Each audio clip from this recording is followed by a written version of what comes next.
Muito bom dia, ouvintes. É com prazer que voltamos aos microfones da Web Rádio Meimei para a apresentação de Momento Espírita. Momento Espírita, 53 anos no ar. O programa também está sendo transmitido neste mesmo horário pela Web Rádio Nova Alternativa e pela FM Nova Alternativa. São 11 horas e 21 minutos em Garça. Domingo, 12 de abril de 2026, Estação Outono. Nossos cumprimentos a você e a todos que nos assistem. Você assiste Saúde e Espiritualidade em Você, Momento Espírita e Perspectiva com imagem e áudio no aplicativo da Rádio Meimei, no YouTube, no Facebook, com celular ou com Smart TV. Temas que vamos abordar nesta edição. Lixo mental é elemento que degrada nosso mundo íntimo. O que podemos fazer para não sofrer decepções? Ouvinte se queixa da dificuldade em se concentrar na prece. Como funciona a lei de causa e efeito no suicídio? Por que Kardec criticou mais os materialistas? Palestras da USE prosseguem nesta semana. Você participa de Momento Espírita enviando perguntas ou comentários por WhatsApp para o número 14 981 05 15 35. E atenção para o livro que vamos sortear logo mais. Entre a Riqueza e a Pobreza. Romance de autoria do espírito Dize Akibá, pelo médium Pedro Santiago, editora M. Mande um WhatsApp agora mesmo para o número 14 981 05 15 35, dizendo que quer ganhar o livro. Equipe desta edição: sonoplastia e assistência técnica, Leandro Carvalho e Augusto Tavares. O Cláudio atende os ouvintes e a apresentação, Luiz Eduardo e Juliana. Momento Espírita. Um tempo de paz.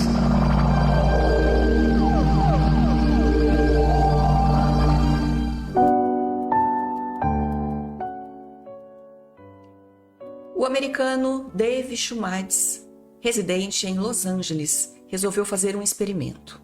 Guardar no porão de sua casa o lixo que acumulou em 8 meses. Ele queria saber o que representa guardar lixo e o que isso pode significar para o ser humano e para o planeta. E o resultado foi surpreendente. Garrafas vazias, caixas de papelão, sacolas de supermercado, recipientes diversos de lata e plástico, papéis de embrulho. Aquilo tudo foi tomando um espaço cada vez maior, até que a situação se tornou insuportável. É claro, guardou todo o lixo realmente, que não guardou todo o lixo realmente. Ele não guardou, por exemplo, os restos de alimentos altamente degradáveis. A experiência de Schumades serviu apenas para confirmar aquilo que ele já sabia. Lixo é insuportável e faz muito mal à saúde.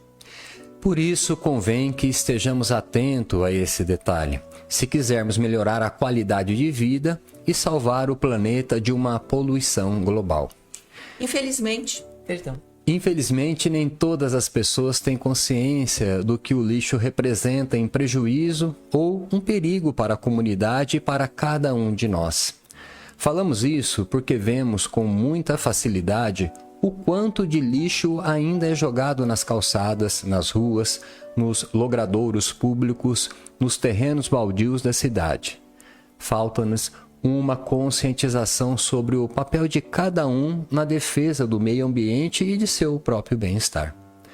Ora, se temos dificuldade de manter a casa limpa, o bairro e a cidade limpa, que todo mundo vê, o que é relativamente fácil, quanto mais com relação ao nosso mundo interior, que ninguém vê. Pois assim como existe lixo que polui o mundo de fora, existe também o lixo que polui o nosso mundo interior, que infecta e contamina a nossa alma, levando-nos muitas vezes a conflitos emocionais com repercussões desconfortáveis no organismo. O lixo material polui o mundo e o lixo mental polui a mente. Lixo mental é tudo aquilo que, não podendo ser aproveitado, o recomendável é que se jogue fora, pois além de não ajudar, prejudica.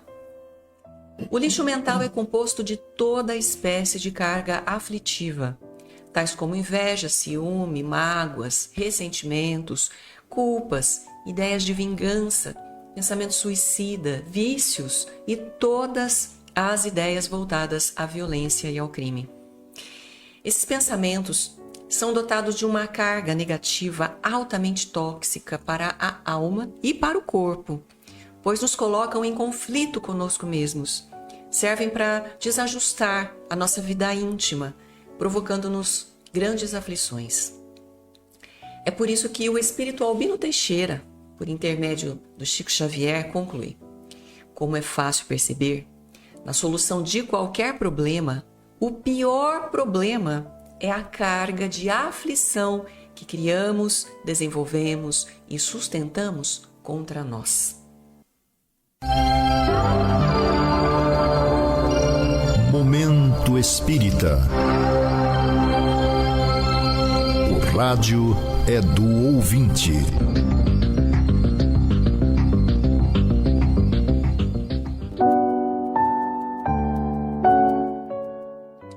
E vamos iniciar esse segmento com uma questão enviada há algum tempo pela ouvinte Marilda e que diz o seguinte: o que a gente deve fazer para não sofrer decepções? Sofremos muito por causa das atitudes dos outros, principalmente de parentes que se intrometem em nossa vida. A receita que Jesus recomendou para os reveses do dia a dia, sem nos deixarmos abater demasiado, está na humildade. É a humildade que consiste em saber nos colocar exatamente no lugar em que nos situamos diante de Deus e daqueles que estão ao nosso lado. Para isso, precisamos dar 2 passos importantes. Primeiro, procurar conhecer as leis divinas. E, em segundo lugar, procurar nos conhecer a nós mesmos, exatamente para sabermos avaliar os próprios limites. Conhecer as leis divinas é tomar consciência de que somos espíritos imortais, que não estamos na Terra pela primeira vez, nem tampouco pela última vez. Que as pessoas com quem convivemos são aquelas com quem temos maiores compromissos. Precisamos tomar consciência de que elas não são melhores nem piores do que nós. E que, como nós, estão aqui para aprender e ensinar. Que precisamos aprender uns com os outros, mas que sejamos nós a dar o primeiro passo para exercitar o amor, sem exigir do próximo a perfeição que ainda não temos. As decepções em relação aos outros acontecem quando queremos que eles sejam perfeitos, que nunca errem e, principalmente, que jamais nos critiquem. Mas não é isso que exigimos de nós, porque nós também erramos e causamos decepções nos outros. Contudo, não queremos reconhecer nossos erros. Se estivermos preparados para compreender os limites das pessoas com quem convivemos, com certeza saberemos aceitar dificuldades e, ao invés de nos decepcionarmos com elas, vamos fazer de tudo para ajudá-las a errar menos e a acertar mais. Se quisermos refletir mais sobre esse tema, a humildade, basta lembrarmos as palavras de Jesus e tentar aplicá-las na nossa vida. Como é que vês um cisco no olho de teu irmão e não vês a trave que está no teu próprio olho? Hipócrita, tira primeiro a trave de teu olho, para depois tirares o cisco do olho do teu irmão. E uma segunda questão que fomos buscar em nossos arquivos é a seguinte: a Adriana diz que tem dificuldade de se concentrar quando se põe a fazer orações. Geralmente, diz ela, quando percebo, já estou pensando noutra coisa. Quase sempre algo que tenho a fazer ou em alguma coisa que acabou de acontecer. Por que será que isso acontece? Pode ser obsessão? Na prece, o pensamento é tudo, Adriana. Você pode dirigir um automóvel e chegar muito bem ao seu destino, sem precisar se concentrar em todas as operações que faz com o volante, com o acelerador, com a marcha, e com freio. Mas você não conseguirá fazer uma boa prece, que é uma atividade mental, sem colocar nela toda a sua atenção e todo o seu bom e sincero sentimento, desprendendo-se de tudo o mais que possa desviar sua atenção. A nossa mente, caro ouvinte, é dotada de um mecanismo automático inconsciente que ela utiliza para fazer mais de uma coisa ao mesmo tempo. Trata-se de uma faculdade que o ser humano veio desenvolvendo ao longo de sua evolução, à medida que a vida social foi se tornando cada vez mais complexa, exigindo sempre mais de cada um. É sem dúvida uma conquista extraordinária da mente, que facilita muita coisa em nossa vida, mas que, como qualquer outra, deve ser usada com critério e não para todas as coisas. Para a prece, por exemplo, não funciona. Jesus estava bem atento para essa questão, tanto assim que ele recomendou que não repetíssemos palavras ao falar com Deus, pois basta que você formule seu pedido uma única vez, mas com fé e atenção, e o seu pensamento será capaz de transmitir tudo o que você sente. Logo, Adriana, repetir muitas vezes a mesma oração é inútil, porque você passa a fazer isso de forma automática, ou seja, sem precisar pensar no que está fazendo. A prece, em voz alta ou apenas em pensamento, proferida uma única vez, mas de forma consciente, é o suficiente. Concentração é o ato de dirigir o foco de nossa atenção apenas para um determinado ponto, nosso objetivo. É conduzir ao seu centro do nosso pensamento forças dispersas, abandonando tudo que não interessa. Não só na prece, mas em muitas outras ocasiões, costumamos pensar numa coisa enquanto estamos fazendo outra. Isso pode ser ruim para as metas que queremos alcançar. É um vício de comportamento. Deveríamos prestar mais atenção nele para educar nossa forma de pensar.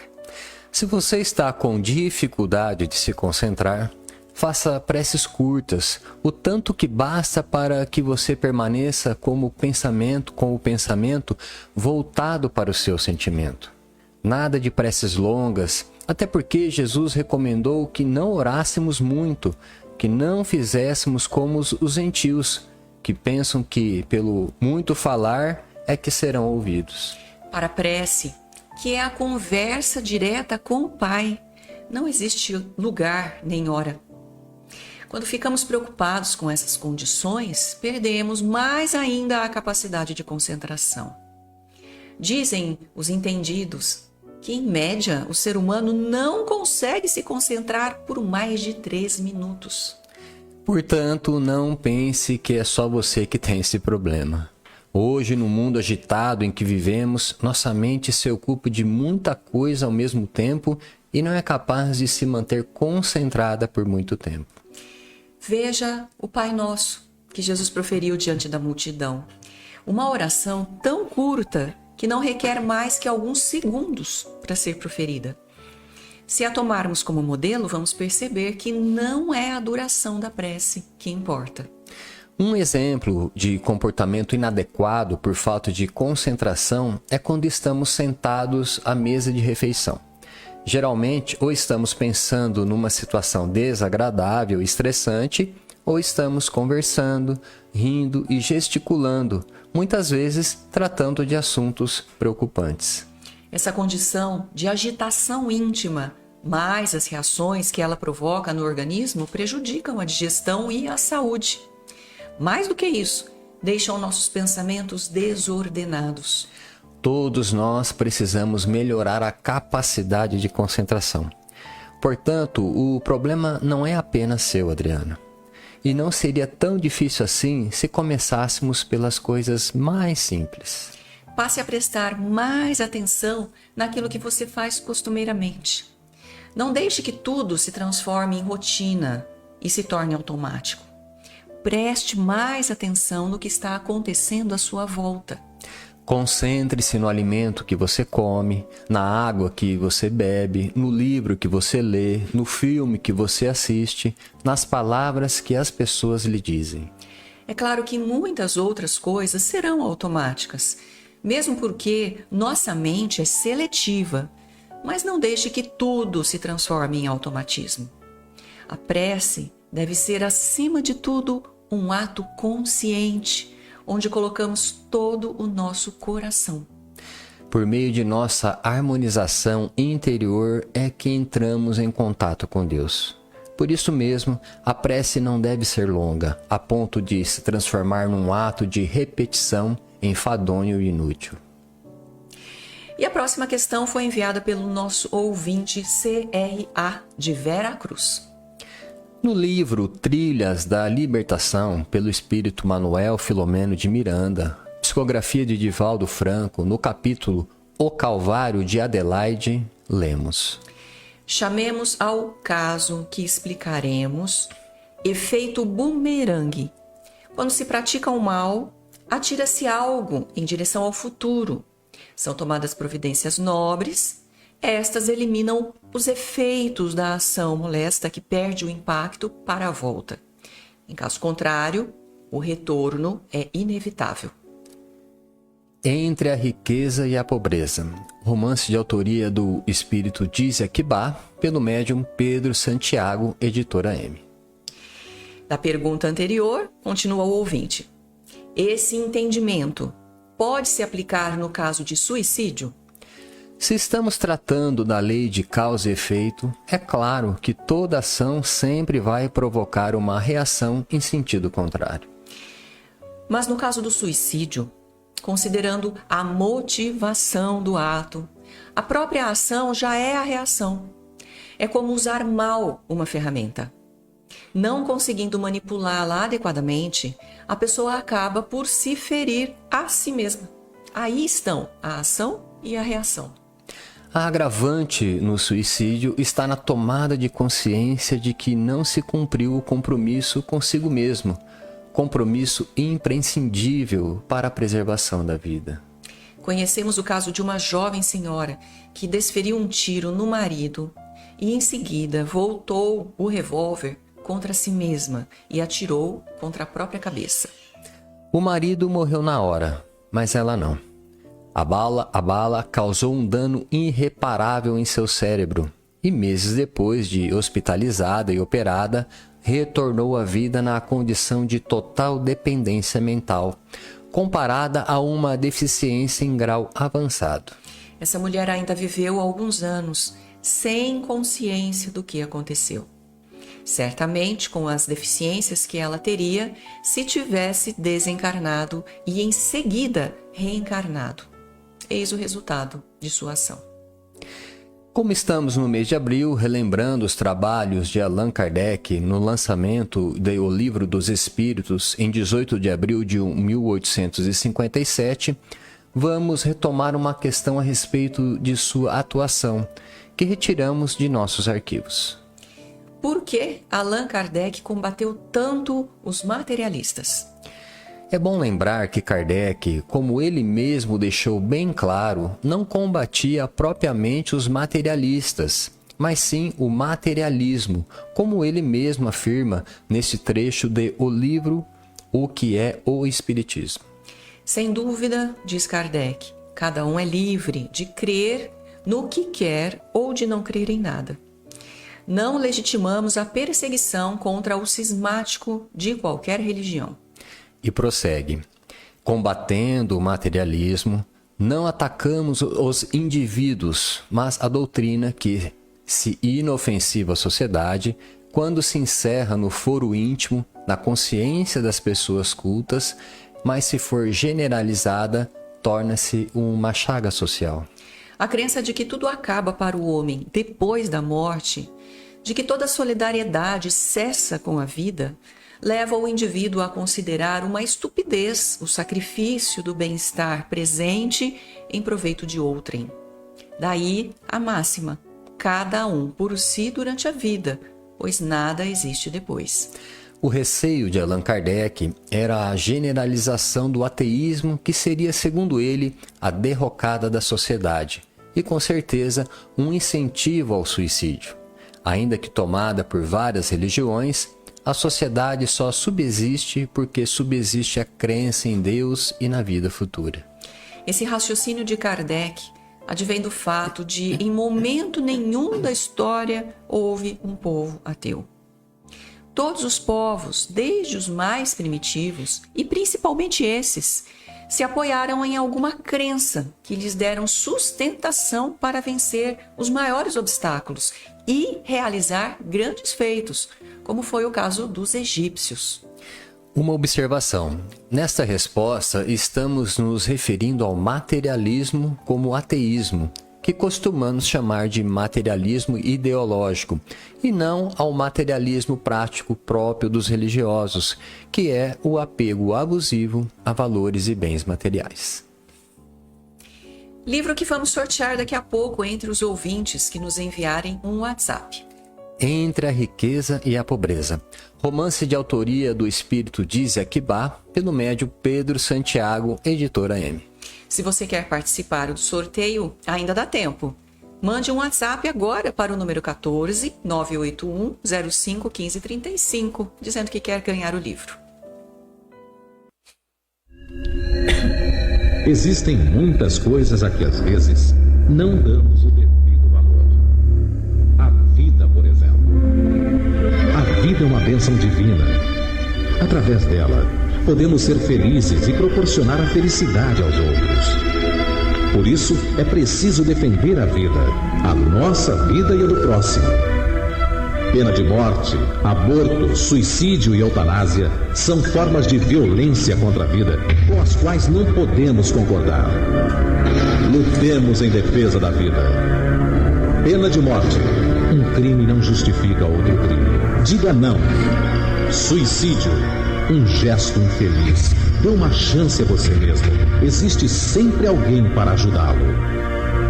Aborto. Um ato de covardia. A vítima não pode defender-se. Eutanásia. Uma ação criminosa.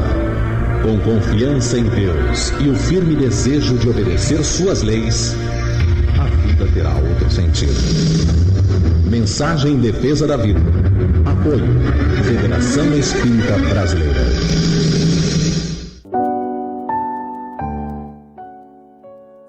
E atenção! Neste mês de abril, o Clube do Livro Espírita de Garça está entregando aos seus associados o romance Despertar de uma Alma. A autoria do espírito Fernandes de Almeida Melo, recebido pelo médium Ariovaldo César Júnior. As diversas reencarnações de um guerreiro celta, desde o ano 920 de nossa era até os dias atuais. É um lançamento da editora Boa Nova. Para receber esse livro, basta você se associar ao clube por apenas R$ 27,00 por mês, ligando ou passando um WhatsApp para a Sônia Marra no telefone DDD 14 996 69 5008 ou enviando um e-mail para o seguinte endereço: clubedolivro@caminhodedamasco.org, dando nome e endereço de entrega. O Caminho de Damasco tem passes todos os dias, às 18 horas, menos nas quintas-feiras. E tem também reuniões de estudos às segundas, quintas e sextas, às 20 horas. O estudo da terça-feira sobre a obra Paulo Estevão também está de volta. A Biblioteca Batuíra do Caminho de Damasco está aberta ao público durante as reuniões de passe e empresta livros e outros materiais de estudo gratuitamente. A evangelização infanto-juvenil e as reuniões da mocidade no Lar Meimei acontecem nas manhãs de domingo, no Lar Meimei, às 9h35. No mesmo horário, também contamos com um grupo de adultos lendo e discutindo o Livro dos Espíritos. A roda de estudo está aberta a todos, mas conta principalmente com os pais das crianças da evangelização. O brechó do Lar Meimei abre às sextas-feiras, a partir das 13 horas, com entrada pela rua 7 de setembro. No site do Centro Espírita Caminho de Damasco, você vai obter uma série de informações sobre o centro e sobre o espiritismo, acessando o link www.caminhodedamasco.org. você vai encontrar todo um material informativo sobre o centro e suas atividades. No menu, você encontrará, entre outras matérias, as gravações das edições anteriores de Momento Espírita.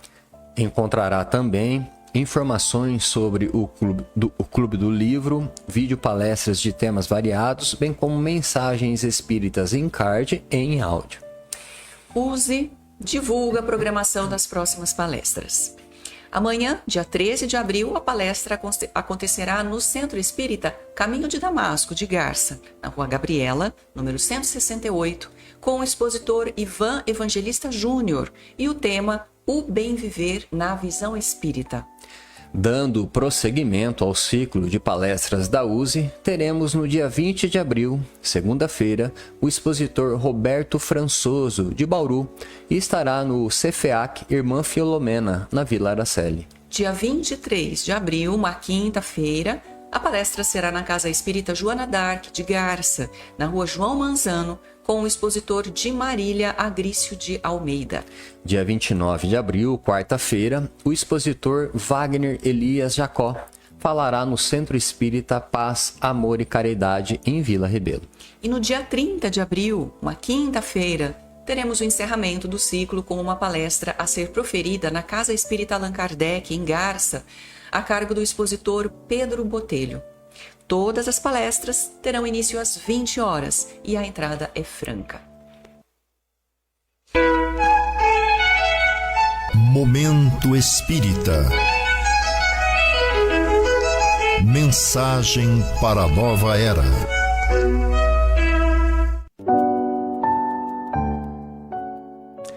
Conhecendo a doutrina espírita. Morte de crianças. Se em geral as pessoas não se conformam com a partida de seus queridos adultos, quanto mais com relação às crianças. Difícil, muito sofrido, principalmente para os pais, verem a vida de um filho ou de uma filha se extinguir sem que se possa fazer nada para evitar. Só quem já passou por essa experiência pode dizer da luta que tiveram que empreender para vencerem suas angústias e retomarem mais adiante a sua vida. Felizmente, a taxa de mortalidade infantil vem decrescendo ano a ano, e se ela foi alta no passado, hoje vai se tornando cada vez menor. Basta dizer que, em 1990 para cá, o decréscimo desta taxa foi de ordem de 72%, o que significa, do ponto de vista espírita, que os pais das últimas gerações vêm sofrendo menos que os das antigas. Todavia, a doutrina espírita nos ensina que nada acontece por acaso. Crianças podem partir cedo, se essa partida estiver prevista no seu plano de vida. Alguns pais que conhecemos chegaram a dizer que seus filhos ou filhas desencarnados traziam qualidades acima da média, o que não é difícil acontecer. Muitas vezes são espíritos que vieram para complementar vidas anteriores ou para ajudar os pais a buscarem um caminho mais espiritualizado. De qualquer forma, se esses pais não são espíritas ou não têm conhecimento espírita, eles não vão entender a razão pela qual seus filhos partiram mais cedo. Mas, se forem espíritas, devem saber que as crianças, em geral, são acolhidas com muito carinho na espiritualidade. Algumas para um período mais longo e outras para retomarem em pouco tempo a volta ao mundo físico. Quem quiser ter mais informações a respeito, leia o livro Entre a Terra e o Céu, de André Luiz, psicografia de Francisco Cândido Xavier. No capítulo Lar da Bênção, vão saber de uma instituição da espiritualidade ligada à colônia Nosso Lar, onde crianças desencarnadas são atendidas e reeducadas.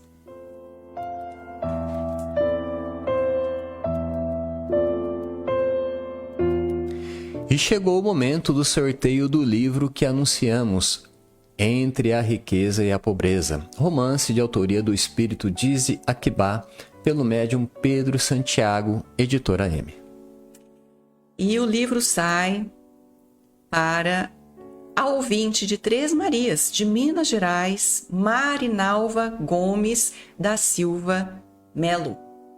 Marinaura, aguarde que enviaremos o livro para você pelo correio. Agradecemos sua amável audiência e sua atenção. Se você permanecer aqui na Rádio Meimei, vai assistir na sequência o programa Perspectiva. Temas atuais sob a ótica espírita. E ao final desta edição, Momento Espírita deseja a você e a todos que nos acompanham saúde e paz. Para encerrar, vamos ouvir uma mensagem espiritual na voz de Chico Xavier.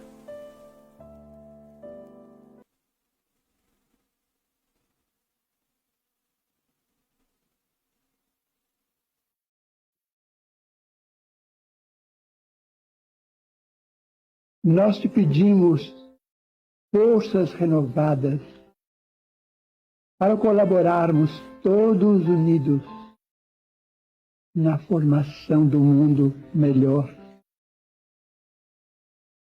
Um mundo onde a fraternidade que nos deste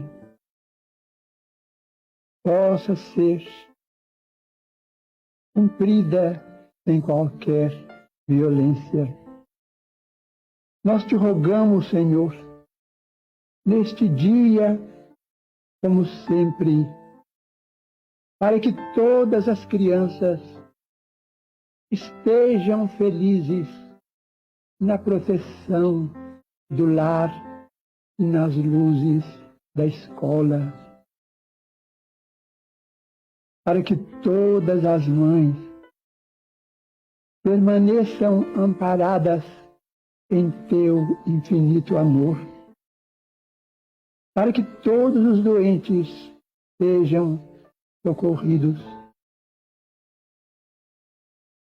e para que nós tenhamos, cada um de nós, a coragem de retirar pelo menos migalha do reconforto que usufruímos para atenuar o sofrimento dos companheiros de humanidade que estejam em abandono e solidão.